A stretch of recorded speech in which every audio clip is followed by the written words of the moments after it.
The Federal Transport Minister Anthony Albanese has released the first stage of a $20 million study into building a high-speed rail network along the East Coast. The report estimates that in 25 years' time, more than 50 million passengers could be using a network linking Sydney, Canberra, Melbourne and Brisbane.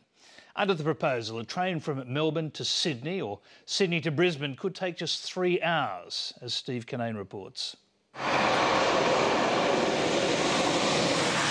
Creating a very fast rail network has been a very slow process. First proposed in 1984, high-speed rail now has a new blueprint and a new advocate. There's no doubt that this would make an enormous difference to the way that the Australian economy functions, to the way that our productivity occurs, to the way that we reduce our climate change emissions, and to the way that our regions develop. According to the interim report, a trip between Melbourne and Sydney could take less than 3 hours and cost between $99 and $197. There's a potential for roughly half of the projected air travel between Sydney and Melbourne, for example, to go by rail. The first country to embrace high-speed rail was Japan in 1964.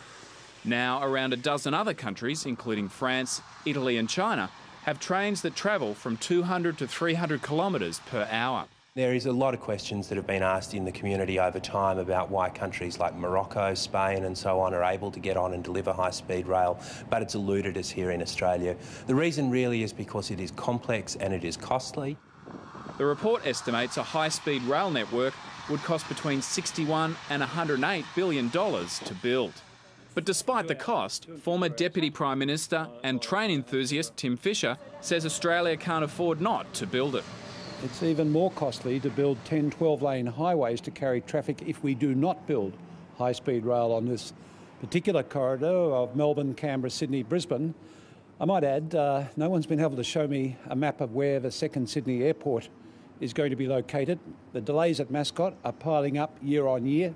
The high-speed rail offers a real alternative to the saga of the second Sydney airport. And Anthony Albanese does concede it's complicated. You have to begin with a 200-metre wide corridor for high-speed rail. That presents environmental challenges. And if the government goes ahead with the project, the opposition doesn't trust it to deliver. The idea of a fast train is very appealing, but it will come down to a question of cost. And this government can't be trusted to implement complex reforms.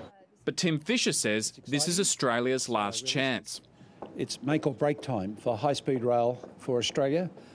This time around, we have this last window of opportunity to carefully consider Phase 1 report, digest that, Phase 2 report when it comes.